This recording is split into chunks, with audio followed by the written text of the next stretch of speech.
Okay, so let's talk about draft a bit. We see here KC decided to ban Zyra, Cassandra and Asia. I'm not actually really sure if these are good bans or not, because I have no idea about CFO. But they leave the Rumble open and they leave the Skarner open. Skarner has been seen as one of the biggest bait picks in the region, because a lot of teams pick him B1, and it just doesn't work out. They leave Rumble and Skarner open, so CFO gets the Rumble first, pick the Rumble first. Like I said, I have no information about the team, so I have no idea how they are. And we pick Ambassador Vi into it. Another Vi Yike game. Whether or not it's good is a different question, but it's interesting. We already see the Maokai ban, so he can't pick a tank. He could have still picked Sidrani or something. Sidrani Yon would have still worked, but against the Rumble it's not really preferred. We see the Skarner from Junjia, which is gonna show us, okay, if it's actually still a good champ or not. He has his strengths, but we are not exactly sure. Junjia is also a veteran, which is really important, so it means he is better at understanding situations and when to be aggressive, when to be not. And Ezreal is a good pick because it takes away from Kalis. Kalis is a good Ezreal player, but it also, if you know how to play the champion, he can also deal a lot of damage. A really good mid game champion. We pick Kai'Sa into it, fairly normal.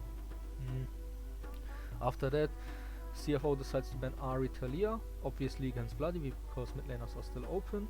Victor is still up, which is really interesting because that's an option Vladi would have had.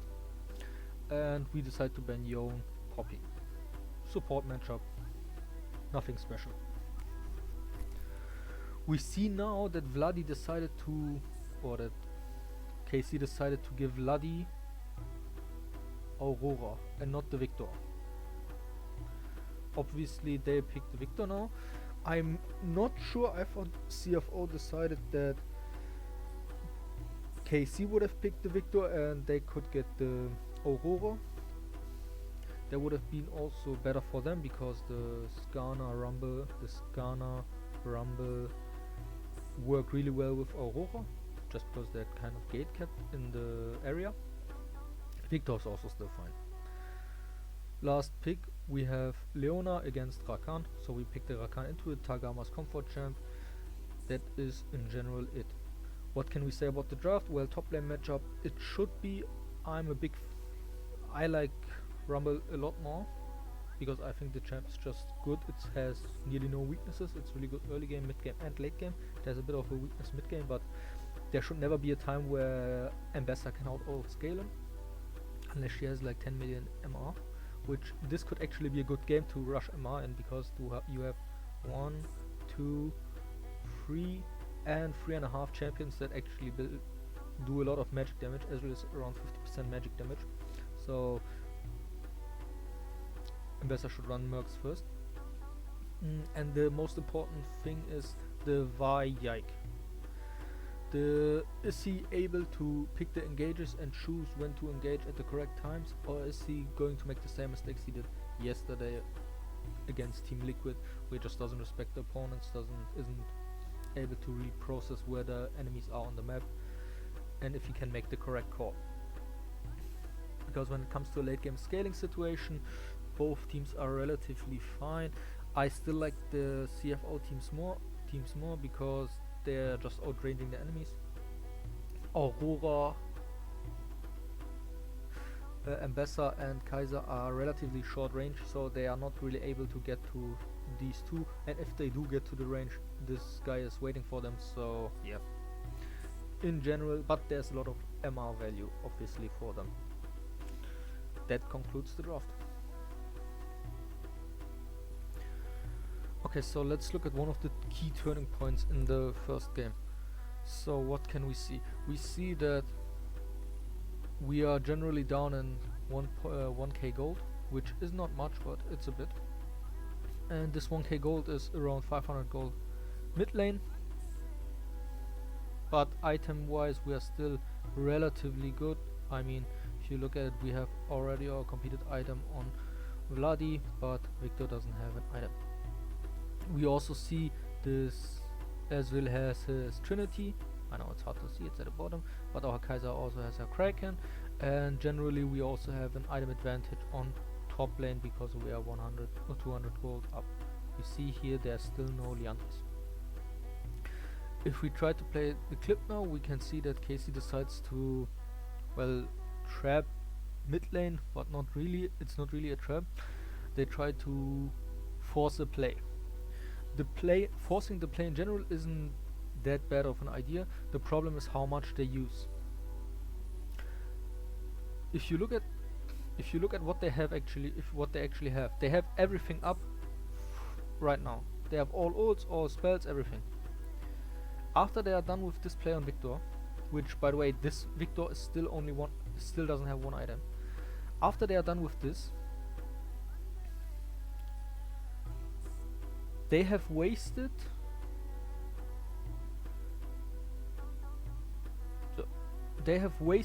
one flash, two flashes, three flashes. This flash here is from Kaiser. Kalist is getting chased out by Leona and Ezreal. We can't see it on the map, but we can see it on the map, but we have no camera for it. They have wasted 3 flashes. They have wasted this ult, this ult, this ult, this ult. They have wasted all of their combo spells, and they have a team fighting comp. Remember this. They have a really good catch comp, but it's also a really good team fighting comp. And Aurora having no ult literally makes it so they don't have a good no good combos anymore. So they don't have the spells on these guys. So basically they are out of ammo. Now they have to respect the enemy a lot, because if they don't, they're gonna get punished for it. Well, what can we see? Enemy Rumble has to flash as well. Okay, they're all chunked. They got all hit by the Ezreal ult. What is now their plan? Well, they have to get out somehow. Skarner chases the Vi, she dies. Then we have Rakan and Aurora. Aurora even has to TP out. And we don't have anything anymore. So we did all of that for a kill on a Victor that has just now bought his Luden's item. What did we accomplish? We lose the Drake. You can see here we lose the Drake. Rakan even still dies top lane, which is terrible by the way. We waste another TP on Ambassador, and we're getting put into a position where we don't really have that much to do anymore. I mean, what can we do after this? We already have Grubs missing. Kana even is in danger of dying. I mean, he doesn't die, but there was a chance for it. And that's it. We're now down 2 Drakes. We are down 2k in gold now instead of 1k, and all of that for a kill on the Victor. That's just a terrible decision. That's just terrible decision making. It makes no sense. It just generally makes no sense. We had a 10 times better position. If I go back now, if you look at the position at Drake, if we had just fought normally in this position where we have Ezreal and Leona here. Leona's by the way catched. I mean, they can't contest. If Rakan walks here, if Ladi walks here, zones these two out. Kaiser, if she's in danger, can ult out, or can ult into the other side. This Leona shouldn't be allowed to even stay here. But and we have everything up. We have we see the Rumble still doesn't have his item. We have an advantage on our Ambassador. We have a really good position. Victor can never enter from here, because if Victor decides to enter, here, we can just Q R on Vi, and then we can do all of that. Everything we did, even now. And the only thing our even then our Kaiser can just ult in, and we have a lot more damage. We don't decide to do that. We decide to make the play, force everything on the Victor, and that was just a terrible decision. Terrible decision. And just to show you that our game plan works, if they had played the last fight like this as well, let's look at this situation. So we have the Ezreal now. Ezreal gets chunked out by Vladi, which he did a really good job. Lose half his HP. Okay, and now we have a position. We have a really advantageous position. You can see the enemies are all at this line. They cannot enter. They are very scared. Vi charges up her Q. We have Ambassador flanking from this side. and Rumble also here. If it comes to 1v1, Ambassador wins this. So what happens now? Vi decides to engage, or at least go to the Herald, and the enemies decide to engage. They split up their damage. Skarner goes onto him, and Leona decides to go onto Rakan, which I mean is a terrible decision. Get to see Vladi ults. Ezreal has to go out. Vladi goes back in. Rakan goes in. Kaiser goes in. So now we have Rakan, Kaiser, Aurora. We have all of our teammates. We have everybody in this small pocket. And this is not terrible. I mean, it's not terrible, but we take a lot of damage because Victor has Ludens now. But before that, Victor didn't have Ludens. Before that, Rumble didn't have Liandris. If we had done the same thing on the Drake 5, it would have worked. We see that here. Even with an item advantage, it still works. And with this, they have played the fight. They have played the fight really well. Stopped the Herald, and the fight is over. And this is how they should have played every fight, but they didn't. Here we have another situation that is same to the first one. We have Kaiser, Rakan here on the border. They don't let them cross. Investors coming as well, and we see Vi and Aurora here at the bot side.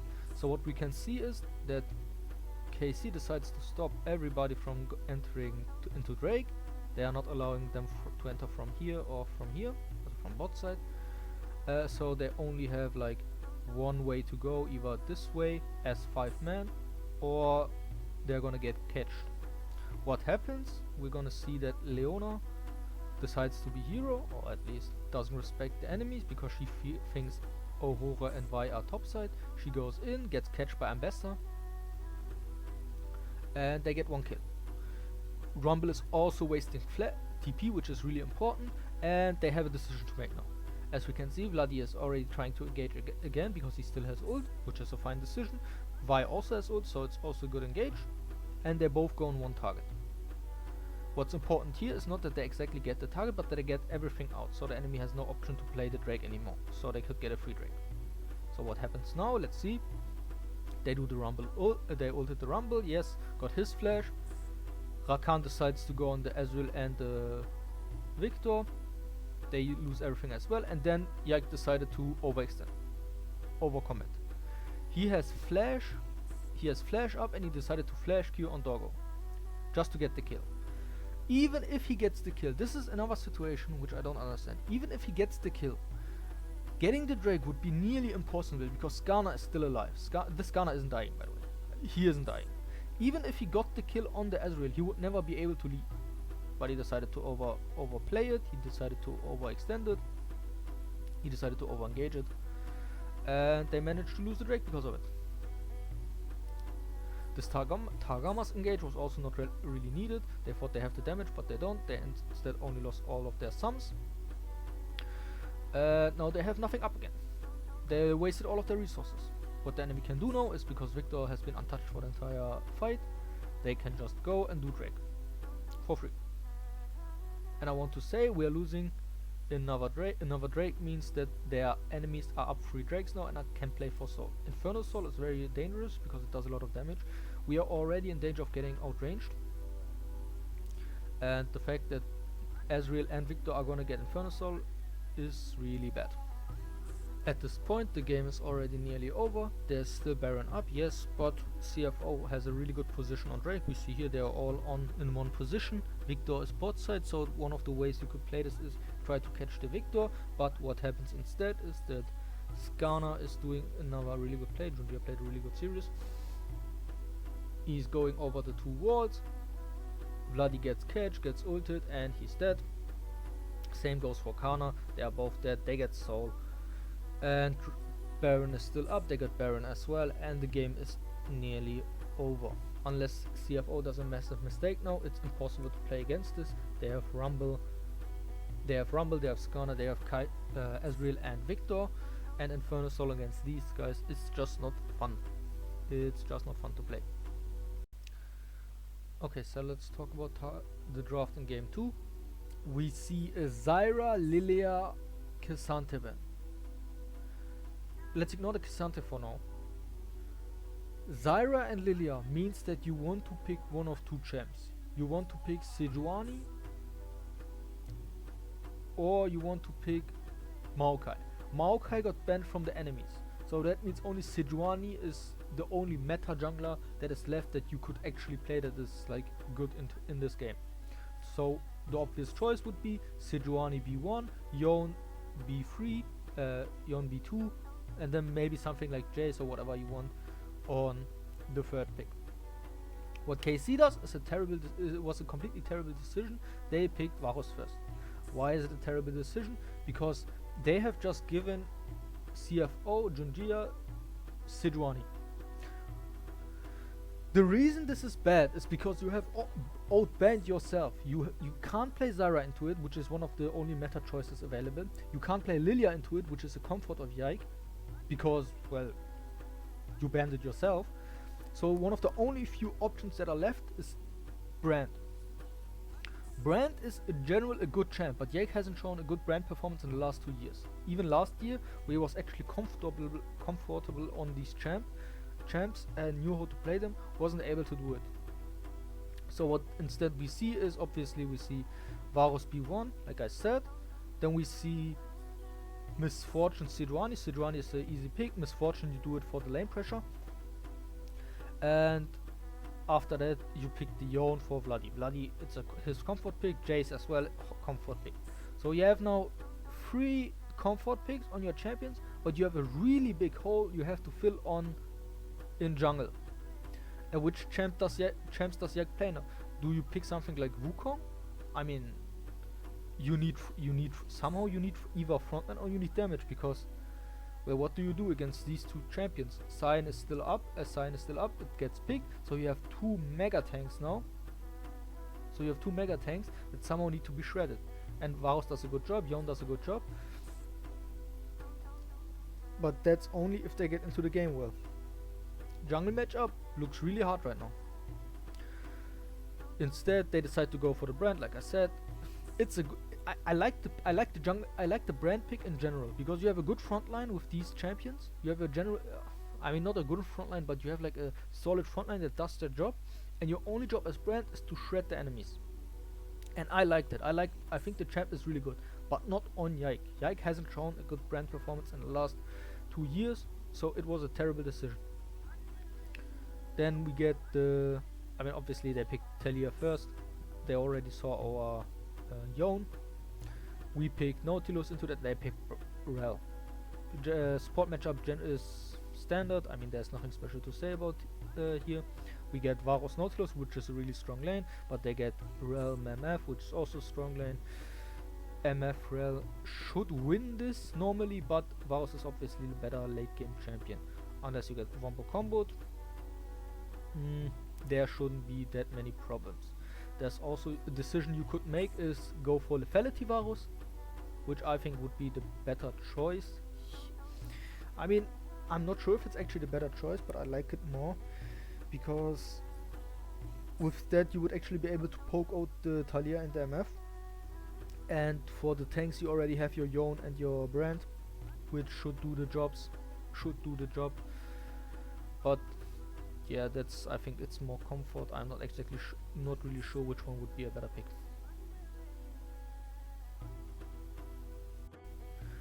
Okay, so here has been an important decision that was made, and that is we see Sejuani here at the Raptors. We see there's a ward, we see a few pings soon, and our Brand, because his Brand is relatively fast, he's gonna clear this camp in like 2 seconds. And after that he's gonna have these 2 camps left. What we need to do now is, if you're KC, you have to place a ward around 10 to 15 seconds in one of these bushes. You have to. If he goes even further, it would be even better, because, I mean, if he places it here or something, it would be even better, because then the Sejuani can't cheese, like over the Drake Pit, going queuing over there. But you have to put a ward in there, because there's the danger of a level 3 gank. Because we see, okay, Sejuani has 8 CS, which means she has done Red and Crux, which means after Raptor she could gank. KC doesn't respect it, and after a few seconds they get I mean, we see they have pushed. They have a really good window now to place the ward, and they could place the ward really deep, or they could place the ward a bit less deep. It depends purely on what they want to do. Here we see it. The wave is pushing into them. They can hard push this wave now and then place the ward or do something else. But they are not respecting it. And we see slowly at the minimap, you can see it. This Sejuani is slowly making her way up. She's gonna try and cheese it over the dragon pit. Like I said, it's generally a normal play, and we place the ward now. This play is, I just want to say, this ward is really telegraphed. Like, if you're CFO, you know that Kallis has just placed the ward here. Why? Because why else would he walk up there, stay still for a second, and then go back? I mean, this you only do this if there's a ward, but it was already too late. Because as we can see, he walked up here, went to this, and got over here. If they had placed the ward after the early pushing wave in here, or if they really don't want to do that and they want to keep the pressure on bot lane, what they could have done is have Brand come in and place the ward here. If Brand had come in and placed the ward here, there would have been a different story, because then they would have still worked with both of these wards. Also they would have had one ward here, one ward here. That would have still worked, but they didn't decide to do that. Brand is still at his camps. He's doing red, he's doing Crux, and they get punished for it. For some reason, Yike decided to make another terrible decision, which is he's trying to, I don't know what he's trying to do. I don't know if they failed to communicate it probably, but he's trying to go to the MF and the Rel. He's losing this crab for it, which is terrible. He could have just, instead of doing that, he could have just gone back. If we go back for a second, he could have just gone to his crab, taken it, then he could have reset with a bit more gold. Then he would have had 400 gold advantage.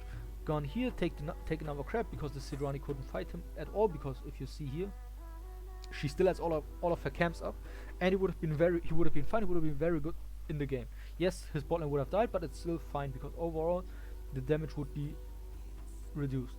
Another decision he could have made is he could have gone to the enemy Sejuani. He could have taken the crab first. After that, he could have tried and looked at if he has any of these camps still up, if he's doing any of them right now, or if the Sejuani had based. But instead, he tried to go for the kill, which is a 0% possible play, because MF still has sums, and he loses crab for it, which was just terrible. Something important to say as well is, because Sejuani knows Brand has reset, she just goes over, instead of doing her blue, she goes over and goes immediately for the crab, which is a really smart play. She has this smite up, and now she has a camp advantage against Brand. I just want you to understand, she got both crabs against Brand, a power farming jungler. This is why I don't like Yike on carries, because he has not shown that he has the experience or the balls to play with these champions. Here Yike makes a terrible decision, and that is that he takes his red and leaves his Crux empty. Why is this a terrible decision? Because when you are Brand, you want to power farm, you want to clear your camps. It is more important that you get the small camps that reset, so they can reset faster, because now if he takes all of these camps again, this camp will be one level down. This is something that Yike does a lot, not only on carry champs, he does this on all of his champs. If you watch the Y games or my former videos, you can see that I already talked about this a lot of the time. And this is just not a decision you can make on a carry champion. This is why I don't like him on carry champions. He should take if he wants to leave a camp open, he should take the Crux and leave the red open, because then all of these camps respawn at roughly the same time, so he can get all of them cleared in one fellow swoop again.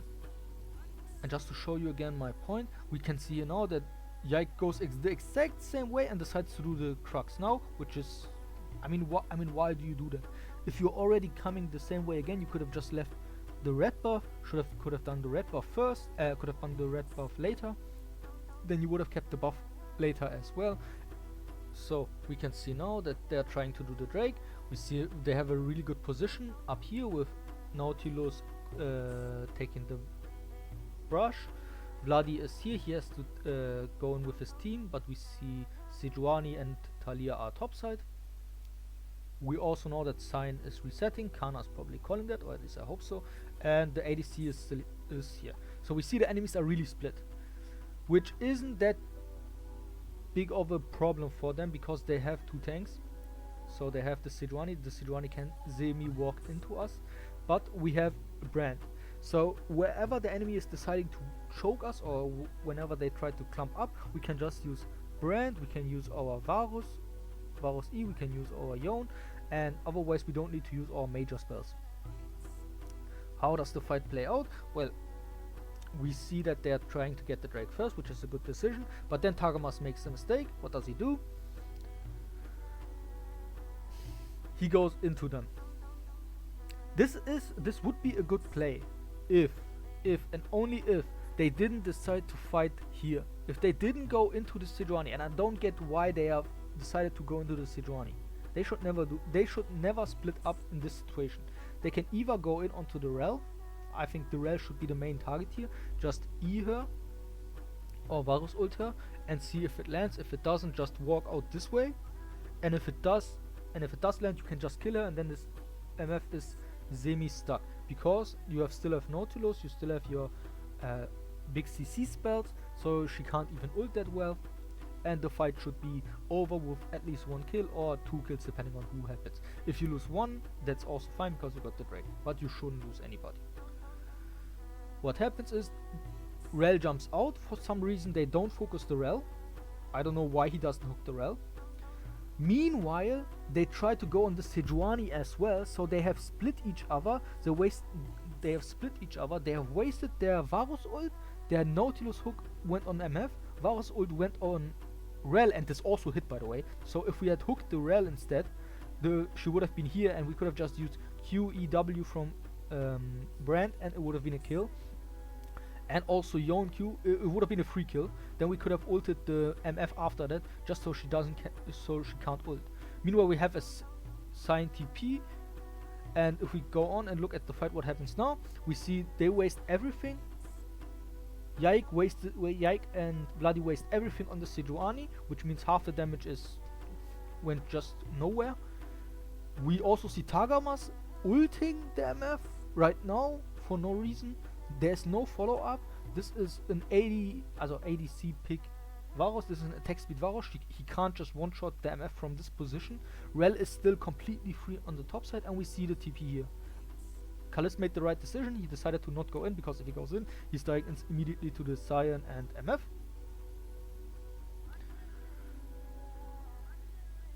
Instead, we also see that Brand decided to waste his ult on this Sejuani Talia, the Talia that is coming down, which is just a terrible decision. This ult will never stick, because if Talia just makes one step backwards, this ult is away, or if Sejuani makes one step forward, this ult just doesn't work anymore, and you have wasted all of your stacks.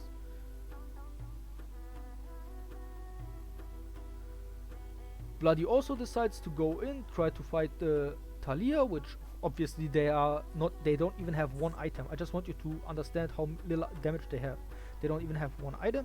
They don't have any full items. They don't have any completed items. The strongest champion in this fight is this Brand, because of his passive, and the items are already really good. So they cannot kill the Talia. So they have wasted another set of important spells for these guys. Meanwhile, we get Varus ulted. Our Varus gets MF ulted, and we have nothing to stop him. He has to go away again. So now we are at a situation. Sign comes in. Sign flashes in. Does his Sign shit. Presses his Q. We have to flash out. And now imagine if we had a Brand ult. Now imagine if we had our spells on this Brand. Now our passive would trigger 1, 2, 3, 4 times. And if it wouldn't trigger 4 times, it would have at least made it so the enemy can't actually stay grouped up, because they would have died. Instead, we have nothing now left. We have nothing left now. Yone ult is down. Everything is down. But even losing the Nautilus is still fine, because as we can see, we still have our Jace top. The enemies have no TPs, they don't have any Cyan ults, they don't have Talia ult, so they have to reset, go back, and then walk up to the top lane again. During that duration, we can see that Kana can get at least 2 plates, maybe even the third, depending on how much damage she does, but they're still getting even in gold. They got the break as well, which is really good. That would be all of the play if Yike wasn't... I don't even get what he's trying to do here. Yike is walking, everybody is resetting. Yike is walking this way, trying to... I don't know if he's trying to get the mid wave or whatever he's doing. And we can see what happens because of that. Talia makes a really good play, sees that he's walking up there probably. Yep, and he gets caught. And for what? Well, that's a good question. It was probably for 100 gold. Okay, so what we can see here is we have a really bad position on Kalist. Kalist here is a really easy target for Sejuani and Rel. Obviously he has cleanse up, so he can't get Sejuani ulted, but he should still get out of that position. What he should do is he just walks back here and they play a simple front to back. We can see here they are already chunking the Cyan. In general, the brand does a lot of damage to the grubs, and the grubs are also helping him with his passive stacks.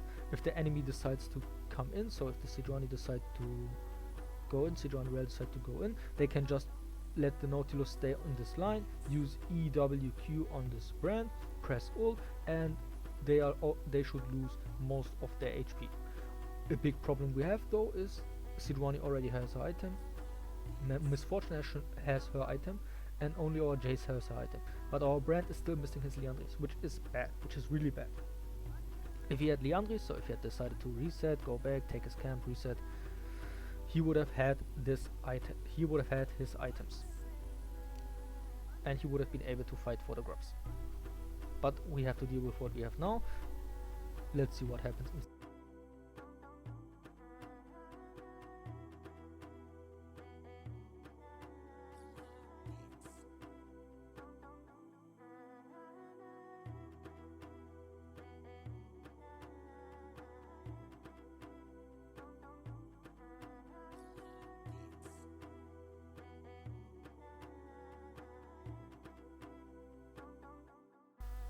So we can see that this Varus has decided to stay there at the bottom side, which obviously made it so he cannot fight with his team.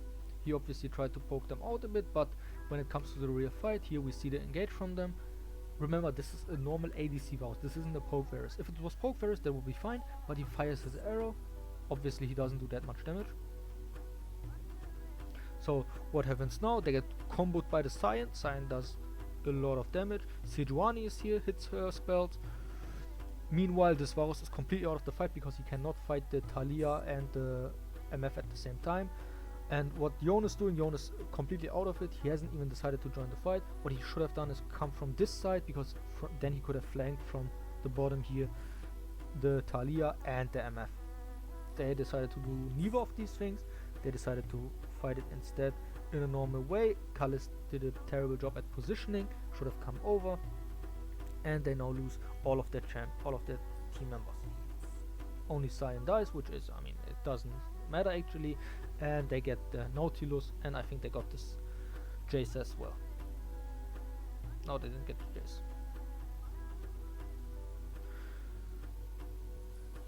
Now we see KC trying one last desperation play. I mean, it's not really a last desperation play, but they try to set a trap, because they know obviously Baron is like one of the objectives that is gonna get set up, and they're gonna try to set up a trap there, because obviously Rel is gonna try and ward. What we see happen though is obviously Rel has her shield still active, which is, well, 30% damage reduction, which is really good, right? And we see Talia and MF both in here. So what we decide to do is stay in this chunk and try to fight against Talia and MF, which I don't get it. I think the play in general is fine. If it was only the Rel and you didn't see MF, that would be fine, because obviously then the Rel would be alone. But the fact that you at least lose like At this moment, you already know you lose you lose at least one person. You lose at least your Nautilus to this MF, because this MF does a lot of damage. He does a shit ton of damage.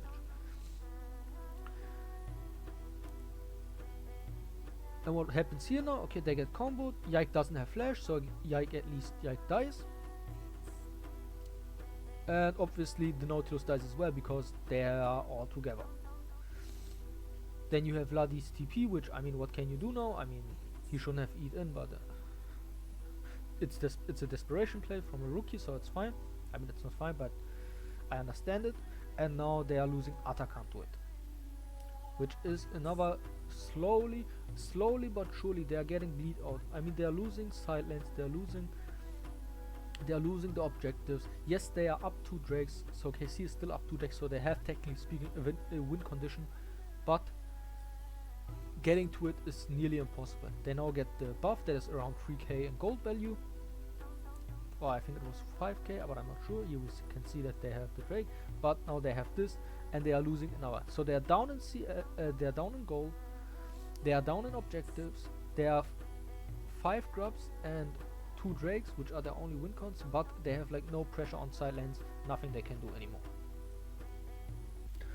If you like this video analysis of the KC versus CFO game, leave a follow, leave a like, and write me any comments you have on this game. What do you think about KC?